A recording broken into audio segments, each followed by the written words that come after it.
I bought video games and consoles on Facebook Marketplace and sold them on eBay for 3 months as a side hustle. This video will include my detailed experiences of the ins and outs, as well as 10 tips and tricks for you to save your time so you can start this hustle yourself and learn from my mistakes. Before we get started, please help out the channel by subscribing if you haven't already. This video has been a long time in the making and it's my longest video to date.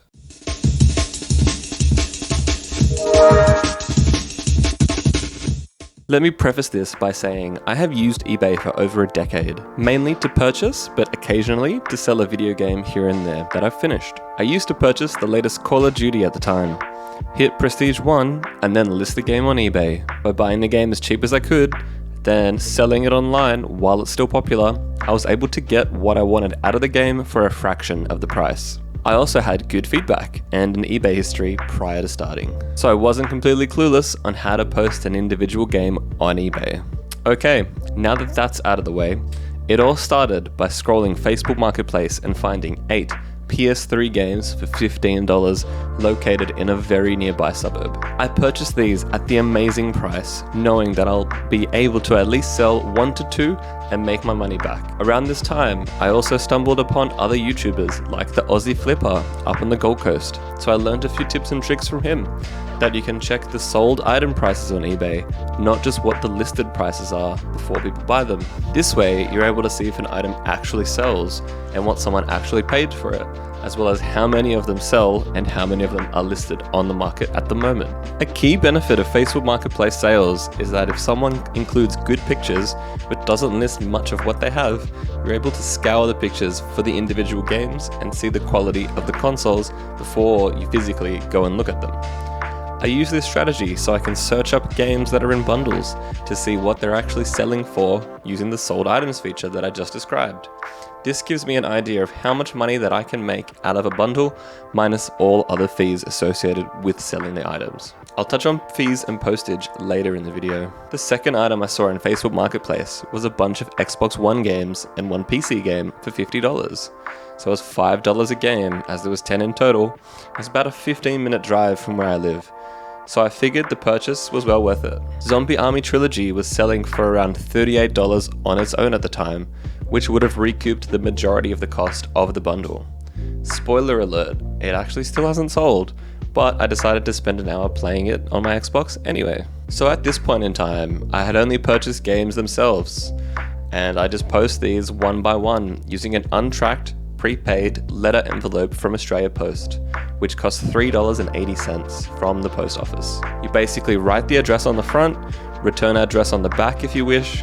I also put some bubble wrap in the game case to protect the disc itself. I usually keep bubble wrap from when I buy stuff online, so cutting out a little square means that I didn't have to buy any for a while. The next purchase that I made, I stumbled upon a PlayStation 2 bundle with 44 games, some SingStar microphones, Buzz controllers, if you're old enough to remember those, and a light gun for $250 that was about 25 minutes away from where I live. The seller was clearing old stuff to make way for renovations. They had it all in a giant box already, so I had to check some of the game discs and saw that they were mostly in good quality. I trusted them when they said that the PlayStation 2 worked, and we agreed on a sale price. Prior to this, I researched a handful of games that were in the bundle. This is where the learning aspect of knowing a niche comes into play when it comes to flipping items. The more I would research games and think, that's a rare title I haven't seen before, or this game was really popular and never had a remake, or can't be played on modern consoles, the more I would learn about the rough value of franchises or particular games and even particular systems. PS2 games tend to do better than original Xbox games overall, as the market is larger, even though there's more supply of the PlayStation consoles and the games. Back to the sale itself, I learned Tokyo Racing Extreme and Street Fighter EX3 from the bundle had sold recently for over $50. So calculating how much the PS2 would sell for, plus the peripherals and some of the games, it's easy to estimate that I'll at least make my money back after fees and make some profit on some of the game sales. Things may take time to sell, as we'll find out, but eventually it looks profitable. I started cleaning and sorting all of the acquisitions and used the cheap lighting kit I bought from Kogan years ago when I was hopeful I would start my YouTube journey. which I finally have now, as you can see, but I learned natural lighting works just as well if it's daytime, and this doesn't require any setup effort. Also, cleaning all of the discs is going overboard. Cleaning texture off cases and removing stickers can be useful for fetching a better sales price though. I learned hand sanitizer and a cotton wool tip gets texture off game cases really easily. Okay, so let's talk about sales for a moment. When I would sell my own games sporadically, I would list them up for auction, so I would generally know that they're gonna sell for something.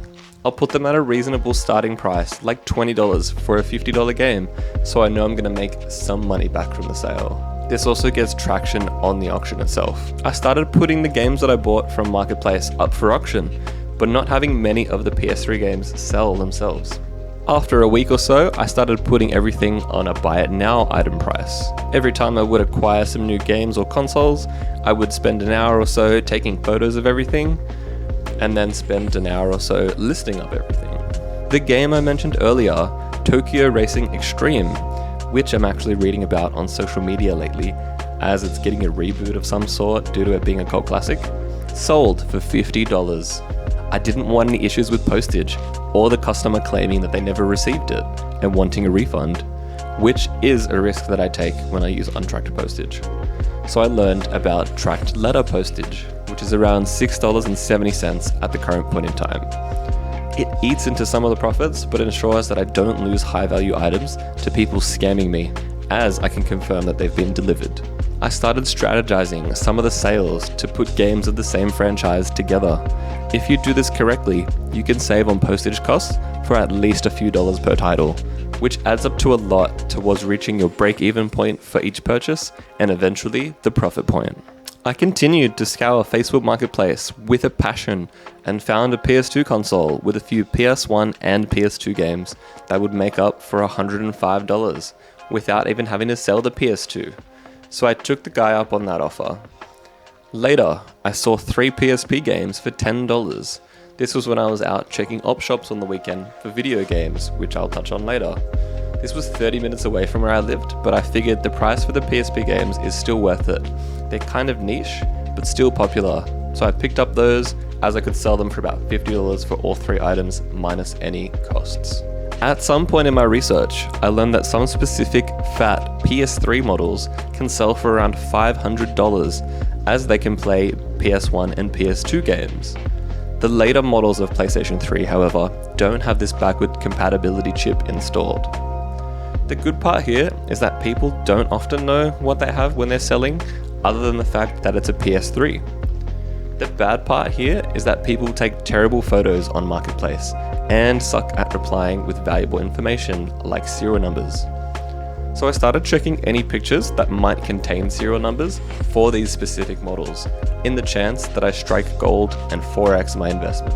There's a lot of PS3s that are still the fat type, but because they're big and bulky, they kinda suck. Although in saying that, some people do want to collect every model of PlayStation, or they're just after a cheap PS3 so they can play specific games you can't play on modern hardware. I found a PS3 bundle listed with no controller, but came with many games. The Simpsons movie tie-in game was worth at least $50, and the whole listing was for $80, so this was a no-brainer, other than the fact that it was 30 minutes away from where I live, about 20 kilometers each way. I found a second PS3 that had no power cable but came with 2 controllers. I know I had a spare 2-prong power cable at home and figured I'll split the controllers into the other PS3 listing, as people generally want to buy complete packs that they can just plug and play. The first PS3 I mentioned actually did come with a working PS3 controller, and a previous PS2 bundle that I purchased came with a spare 2-prong power cable for some reason, which worked out perfectly. No need for my extra parts at home, as they came in other bundles by mistake. Now, this is an annoying part of selling consoles. You want to know if they work before you list them, as you can fetch more for a working one than an untested one. There's a bit of effort involved when you want to plug in 4 different PlayStations in with their appropriate power and controllers. I did have to buy an adapter as well to play the PlayStation 2 on HDMI capable monitors and TVs, as I don't have anything that's super old that takes the 3 RCA plugs in. I decided to optimize time and tested a solid value game that was also heavily scratched. Need for Speed Hot Pursuit 2. The PS1 controller that was thrown into the PS2 bundle actually had the X key broken, but it was a nice red, and I found out that these actually sell for a little bit, as sometimes collectors want them, or there are people out there that fix them and then will resell them. It's also better to sell something than just throw it out so you can recoup some of the cost back for it. After testing the consoles, I gave them a quick clean, as people keep these in cupboards for years. My home office started to smell like your nan's place, with an overall old and dusty smell everywhere. But it's just one of those things that you have to do. I also found out that some people really don't take care of their discs, as some of the games were unplayable. When you check something out on Marketplace, you're not going to open up every single game and check the discs for scratches. It's just not worth the time. Generally, both the potential buyer and the seller just want to move forward as quickly as they can, because Facebook Marketplace has become such a waste of time. After a few of these hauls now, I took about 100 photos of these items, transferred them over to my computer. I started putting the items into a spreadsheet with how much I paid for them out of the bundle. Then I started researching the sales price for each item and then began listing them one by one. I still hadn't yet learned how much it would cost to ship a console somewhere in Australia, especially these fat PS3 models, which are super heavy. I also didn't even know how to wrap and pack these yet. Okay, so I had to stop recording because my camera overheated. This is like the 4th take that I've done so far, so just hang in there. Let me talk about one of the sales that I actually stuffed up. I listed Smash Court Tennis for PS2 as an auction item by mistake and didn't realize that I put free postage, as I usually put the item for 99 cents, but then the postage higher, so it looks more enticing to certain buyers. And so my overall minimum reserve price is still reasonable. At this point in time, I was experimenting with putting free postage on my buy it now items and incorporating this into the main price, as some buyers like the simplicity of seeing the one number better than two.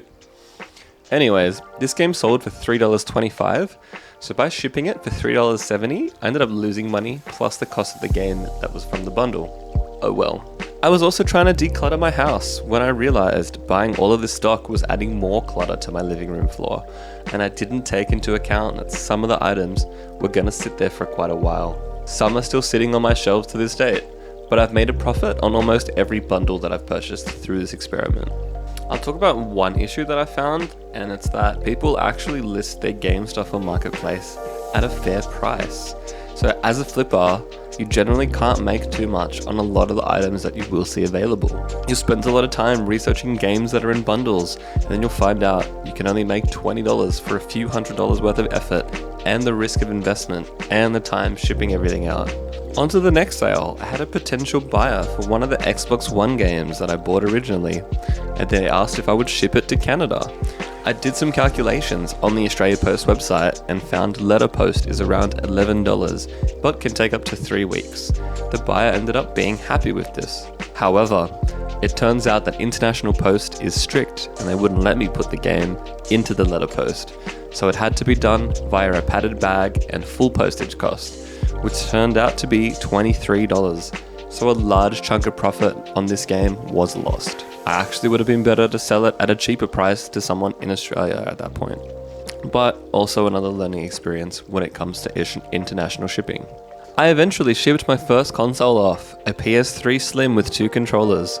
I learned from an Aussie Flipper video that you can cut the corner edges and fold these down to make the box smaller, as both the dimensions and the weight are 2 key metrics that are taken into account for postage costs. I came across a YouTube reel advising that you should double bubble wrap your consoles just in case. I took the package to Australia Post and didn't even think about shipping labels. Turns out, if you ship an item here or there, Australia Post will give you a sticker label so you can write the address on pen, stick it onto your box, ship it on its way. The alternative for a business doing a large amount of sales would be to purchase a postage label printer and print off each label to stick onto their boxes. However, that's quite an investment for a smallish side hustle. This ended up costing as much as an extra large satchel to ship it off, so about $24. This was one to note for future, every time I would look at buying consoles. Next, I came across a mega video game sale at a church, kind of like a charity event that was quite far away from me, about an hour's drive. However, they advised lots of games at good prices, so I turned up the Saturday morning. I got there just in time for the video game reveal.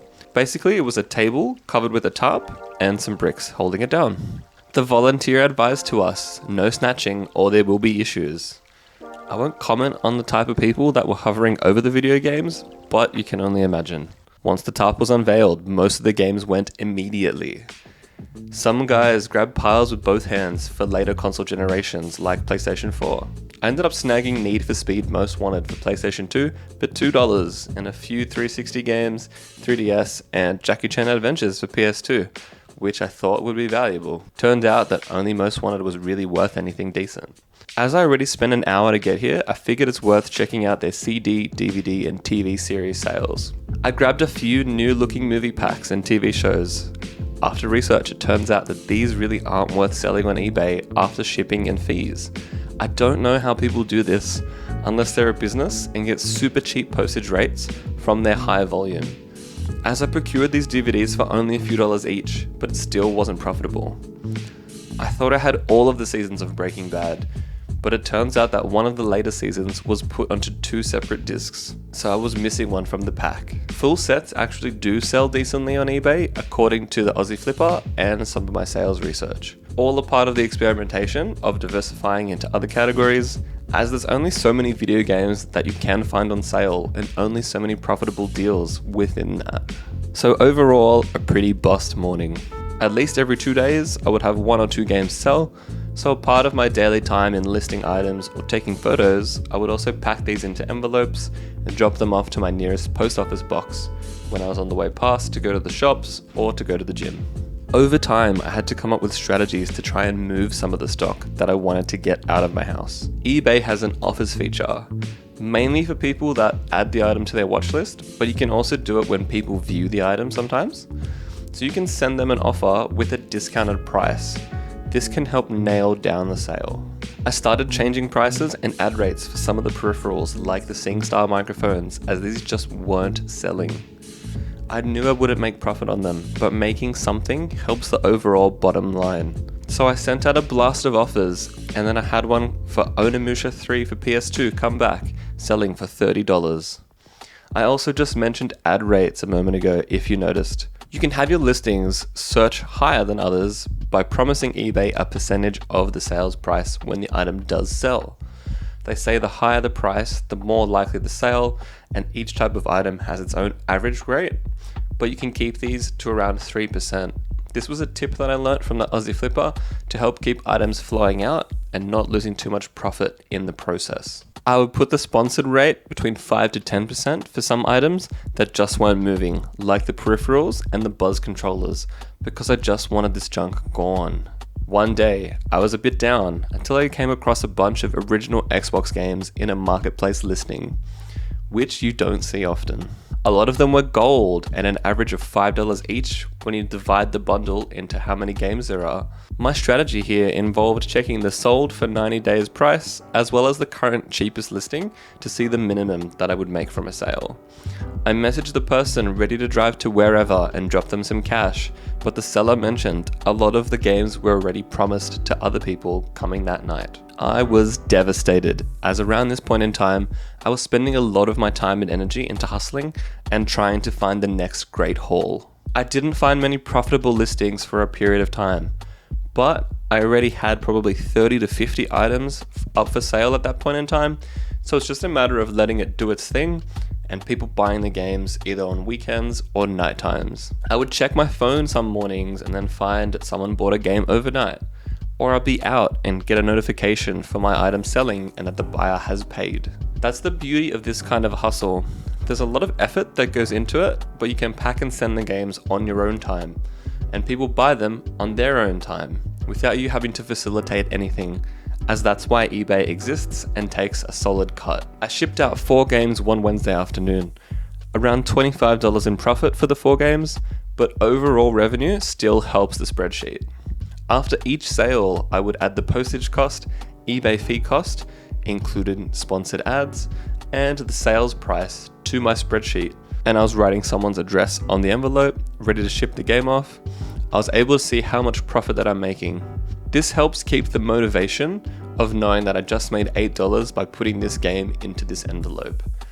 Then you wait and another sale comes in and you just made $12 profit. So dropping both of those games off together, you've just made $20 in profit. Other days, you'll sell a high value title like the Simpsons game for PS3 for $74, and a PlayStation sells as well. I was working at the local election on a weekend and saw that I had a few sales while I was working. Turned out to be $33 in profit for some PS2 and PS3 games. I also happened to meet the mother of the teenager that sold me the original PS3 games from the first sale that started the whole journey. Very small world indeed. We exchanged contact details. As she mentioned, she has a bunch of video game stuff that they're planning on clearing out from their house, and it's easier to sell to someone that she knows rather than dealing with the scum on Facebook Marketplace, as people don't respond, want things super cheap, and you have to give your address up to strangers. So this opened up a potential future opportunity for me. I had my first return at this time. Call of Duty 3 for PlayStation 3 apparently didn't work. I check all discs visibly, but don't have the time to test every single game before sending it out. I wondered if they were being legit or trying to scam me. They eventually didn't print off the label and ship the game back to me. So if it actually didn't work, they probably didn't see that it was worth the effort of shipping it back. I also had my first "my game didn't arrive" around this time, as I do take a risk by sending most of the games via untracked letter post. I knew this would happen at some point, whether or not it got lost or the person was just saying that it didn't arrive. I have no way to prove this, so I advised let's wait a few days to see if the package was mishandled or delayed for some reason. The address was a PO box, so I asked them to check with their Australia Post staff, and worst case, I told them that I'll refund them after waiting another week. It must have arrived eventually, or was found, because I never heard back from them. So at this point in time, I was about 8 weeks in, and I was on $1,700 in total sales. I made a purchase from eBay that I felt that I could flip for a profit. 12 Nintendo DS NTSC-J games for $70 on auction. I just happened to be scrolling through the video game listings ending soon when I was bored one day. They're all top titles that sell for a lot if they weren't Japanese versions. No one else ended up bidding on this item, so I won it. I spent about an hour trying to Google Translate and image search the names of the games so I could add both the English and Japanese names to the listings. There wasn't many sales for most of these games though, besides international, and this was concerning. Instead of jumping back and forth, I'll give you some closure here. I held on to them for about 2 months, took all of the individual listings that I put up down, put them into one bulk pack for $144, and sold them. So I ended up profiting $27.54 after a lot of time and effort. It cost me $19 to ship these and $27 in eBay fees, including an ad fee of $7. I had almost a week of no sales, and finally one of the PS1 games sold, Crash Team Racing. Trying to keep that ball rolling, I reduced the price of some items, like the PS2 consoles that I had up, by $5 to $10 each, and amended these minimum offer amounts. Some items, like the SingStar microphones and Buzz controllers, I had originally with a listing price and a postage price. I ended up just combining those into just the one listing price that was around recent sales. As, like I mentioned before, I was super keen to just get these out of the door. I'd rather keep a PlayStation 2 around that I can play, but not a SingStar microphone or Buzz controller. Sourcing on Marketplace was still tough. I would find something like a special edition red Wii console and ask if it's available, and within 12 hours of it being listed, it's sold, or they'll reply and advise the particular games have already sold out. Sydney is a very tough market, especially Western Sydney. Everyone here is trying to make money on the side or having varying income streams instead of one main job. I got inspired to check out the local op shops and thrift stores to see if they have any video game gems for me after binging a bunch of Aussie Flipper Carrara Markets videos at this time. I went to 2 Vinnies, 1 Salvos and 1 Savers. Each shop has their own way of doing things and a bit of a tangent, but I recommend that you check your local op shop because there might be something that you can find in great condition for 50 to 70% off retail price, and you're supporting the community. There's a lot of DVDs, TV series, and books that you'll find at op shops. In terms of video games though, each store barely had anything. If they did have any games, they'll price it somewhere that's just below eBay listing prices, but to the point where if you add postage costs and eBay fees, you're not going to make a profit. one Vinnie's had a few PS3 games for $3 each, which is actually a great price if you're collecting, or if you're buying in a bundle, that's a good average price. Except the benefit here was that you could pick and choose the individual titles. Although, they would only sell for around $12 each. So after $3.70 to post the item, $1.80 in fees, we're talking about making a couple of bucks per title to take photos, make listings, wait, hope someone buys it, pop it into an envelope, spreadsheet it, and drop it off at the post office box. The savers only had iToy and SingStar games and generic Xbox 360 titles, mainly for the Kinect, so basically nothing of value. I had a look at what other electronics and cameras they had, but without knowing that market too much for what moves, what fetches a high price, and what's rare, I wasn't keen on exploring more unfamiliar markets and taking more risks. I ended up purchasing a book called The Meaning of Life for $3. I actually made a video about this book a few months ago on the channel that you can check it out. Well worth the $3 to make me think about the fragility, value, and mysticism of life. Going back to the topic of the video, as I do work in a working class area of Sydney, it's likely that people often come into these op shops to flip items themselves. As I said, everyone in Sydney is keen on making money and has their own methods, especially these low barrier to entry things like flipping. I went to my local markets a Wednesday prior, and the entire place was packed. I couldn't get a parking spot. This is insane. It's a Wednesday at 9 AM. People are selling and browsing all kind of items like groceries, tech goods, stuff they bought online and that they want to sell in person. Not calling anyone or any nationalities out here, but it is important if you're thinking about flipping. You need to know where you're going to source your items from and how much competition that there is around you. There's always someone somehow online quicker than you who's managed to hit up the person selling rare games or consoles at a great price. Somehow, they're able to travel there and close the deal far quicker than you. They're even able to get messages back from people sometimes when they're selling items. As for other picks, I went about 45 minutes from home to pick up a PS3 with game bundle and Disney Infinity figurines. That was in total $100. The plan was to bundle some of it together, and I'd figured I'd make at least $100 in profit.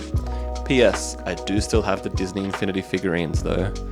Even though I keep reducing these prices over time, it just seems to be unwanted junk, as I must not have any of the rare ones. So it cost me about $10 and about 2 hours round trip to get there and back, plus taking photos, sorting them out, testing the PS3 and listing the items. I did profit $108 on this batch, mainly by selling all of the LEGO games together, with some profit from the PlayStation 3 console itself and Shrek the Third. A handful of the other games I've put into a large bulk bundle that's still yet to sell to this date.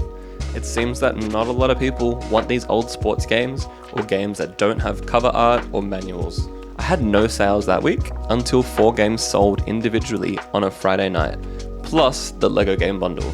I did notice that weekends were pretty hot for item sales, as this is when people have time to search for their hobbies and do online shopping. I continued to reduce the price of junk items like the Buzz controllers and SingStar mics, as I just wanted them gone. It would also help getting some cash flow to add that money onto each acquisition purchase. I received a DM about the broken red PS1 controller, where I mentioned the X button doesn't work. They asked if it had a crack on the shell, but it looked like whiteout to me. If you're not older than 25, you probably don't even know what whiteout is. Anyway, this person actually bought a PS2 game and also messaged if I would combine shipping and go a bit cheaper for a PSP game. So I bundled a PS2 game, a PSP game, and the controller all together into a small satchel, which worked out amazing for me, as it would have cost the whole satchel just to ship out the controller. So this was a way for me to get rid of some of the junk and make some cash back for some of the items while being profitable. For the light gun from my second acquisition, I had previously sent offers going down to $70, then to $60, and then eventually to $50, where it ended up moving out. I sent an offer to drop Mortal Kombat Shaolin Monks for PS2, which was a high value title, by $5 lower, and made the sale for just over $50. The lady that I worked with on election day that I mentioned earlier in the video actually hit me up to say that she's selling a PS3 and a few games. I told her asking price is too much for me to make money on, but that it's a fair price for the market. She asked what I would actually pay to profit from this, and we sorted out a deal. I think she really didn't want to deal with people from Marketplace, as she knows and trusts me, so marking down a little bit for her to get an instant sale was what she wanted in the end. Worked out great for me, because it's only around the corner and I could double the money that I put into the console. Having to pack and ship off a console is always annoying and time consuming though. You need to find a box that fits, packaging materials, test the console yourself, and then take it to the post office to get shipped off, instead of dropping it in the red box whenever I please. But $50 is $50. Turns out when I listed the PS3, I didn't put free shipping like I normally would, and must have left it on calculate postage based on buyer's location. So I was expecting to make $130 of a sale price for this, and ended up going for $160. So that's a happy accident, much like me. This was the sales item for 1 week, along with a few games and the original PS2 Slim that I bought almost 3 months ago from the second purchase on this challenge. It took me an hour to pack the PS2 and PS3 into boxes with packing, bubble wrap, tape, etc. In the end, I reached just over $3,000 in total sales within these 3 months reselling. However, the actual profit on this is much lower, about a third. The majority of items have been sold within the first few months, but I still have about 50 games left that just aren't moving. The Buzz controllers and SingStar microphones eventually moved. No one bought the SmackDown vs. Raw bundle, surprisingly, so if you want it, check eBay. I'm also still sitting on Street Fighter EX3, which is worth about $50. At a big picture glance, it's easy money for low skill, but at the same time, it's a lot of effort driving around Sydney to procure items, waiting till people are free, waiting till you're free, testing consoles, taking photos, researching, adding to your spreadsheet, listing the items up on eBay, sending out offers, and not even mentioning my useless endeavors like checking thrift stores and local markets. I had the time to do this, and I was keen to make some extra money without having to go back to proper work yet. I also got genuinely motivated to start hustling on this. When you're sitting on the couch and you've just made $40 because someone's bought some of the games that you just put up, and you've already done the work earlier in that week, it's a great feeling. You also get to pack the games up whenever you like and drop them off to the post office box, so it's quite flexible. Other than when you're selling a console, you have to actually go to the Australia Post. Let me get into some of the tips and tricks that will be useful for you to sell on eBay from my experience. Number 1, know the Australia Post pricing. The cheapest you'll be able to send an individual game is with a C5 prepaid untracked letter envelope, which costs $3.80 in store or $3.70 if you bulk buy, with free delivery from AusPost. I think if you buy 2 bundles of 10 from memory. Shipping a console within Australia will cost around $20 to $25, depending on how large and weighty it is and what box you use. Using prepaid satchels and also sending parcels off from the AusPost office is all registered mail. So you'll get a tracking ID that you can put into eBay so both you and the buyer can track the item and see when it's delivered. Number 2, research your purchases as best as you can. If you're in an op shop, pull your phone out and check eBay sold items. If you're looking on Marketplace, do some quick research and figure out how much it will cost you to sell the items.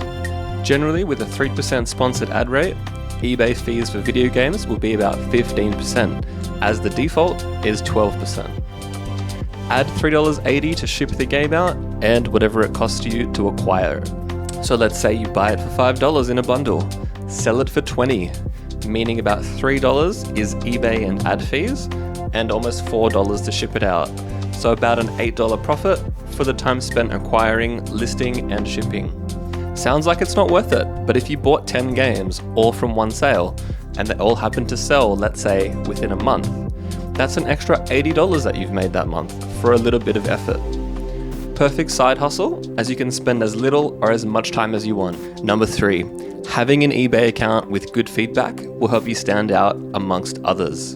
The only way here to get this is to sell items and deal with any complaints in a customer-centric manner, being both fair to yourself and the buyer. Your feedback will grow over time. I currently have 510 feedback and I'm 100% positive in the last 12 months. But remember, I've been slowly selling items on my account for over a decade. I think this also includes feedback from sellers when you purchase an item. I used to always leave feedback for sellers years ago, as they leave feedback on you, the buyer, in the chance that you'll leave it for them to boost their store's score. As you saw from the thumbnail though, I made just under 100 sales in these 3 months, and that's as a side hustle and only selling video games. You can reach the 500 I'm on in a year easily instead of my 13 years using eBay. Number 4, remember to check the sold item price on eBay as well as the current listings and compare the two together. If someone has Futurama, let's say the PlayStation 2 PAL version, listed for $61 including shipping, that doesn't mean it's worth $61. I can see one sold for $32 complete with manual and another at auction for $27. Doesn't mean if you price it at $40 that it won't sell though, as we can see here. 5. Save boxes you get from online purchases or gifts along with packaging material and reuse this. This will save you on having to pay for boxes as well as packaging material, as you're only doing this as a little bit of a side hustle. You will need to buy tape however, and you can also get some bubble wrap from Kmart for under $5, enough for around 2 consoles and maybe some games. Number 6, be patient and accept the risk that some items won't sell or won't sell for what you want. You can take all of your photos in one sitting for 50 items, research a reasonable sales price, pop these into your spreadsheet, then list 10 items a day in your lunch break, and then sit around and wait for the sales to roll in. The flexibility here is amazing for those with a busy schedule, or if you don't follow a traditional circadian rhythm. You can list them all at 2 AM if you like, or drop them in the post office box at 2 AM. Remember to use the offers feature on eBay for those items that aren't selling or the ones you want out the door quickly. Sometimes people just need a little discount to push them over the line. Patience is key here and staying up to date with your listings.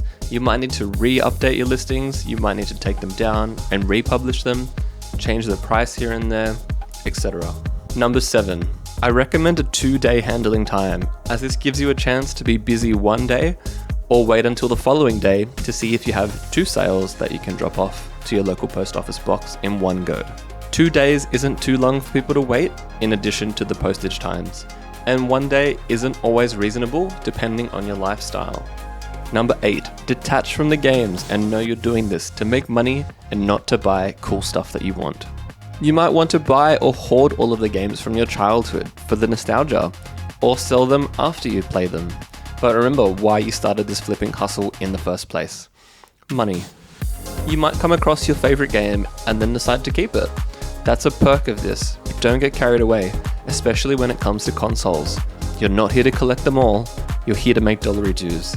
They're not Pokemon, they're PlayStations. Number 9, bundle all of the unwanted items together. You might even be able to sell these on Marketplace to another flipper or to someone who actually wants this stuff. You probably will make a loss on these, but if it's money that still lands in your account, it's better than having unwanted stuff sitting on the shelf. I need to take my own advice here and keep readjusting the prices or start putting items up for auction rather than buy it now just so that they actually sell. Number 10, optimize your listing. Take good photos. Put in all the keywords you possibly can into the titles as accurately as you can. Pick the condition that it's actually in. Put any remarks about the quality into the description. This helps you deal with any potential negative feedback that might arise. It's an honest hustle here, kiddos. Lying will only get you into more issues. Sometimes you can include photos of the discs for the high value items or upon request from potential sellers. Some people love seeing this for 20-year-old games, and I have made the sale over the line by sending a photo of the disc to the person. Note though, it's hard to actually show the condition, so buyer beware here. I can make it reflect to both hide or show imperfections. Maybe a video is more accurate here.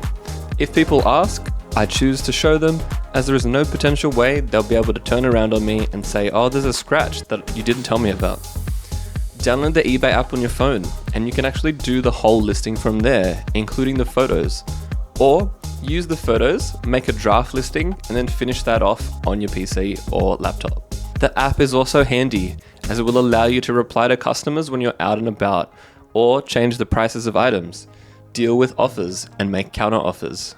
Okay, thank you for staying to the end of the video. A lot of time and effort went into making this one, with my script being almost 11 pages, plus all of the pictures, the actual hustle of 3 months itself, and taking a journal of my thoughts and feedback along the way.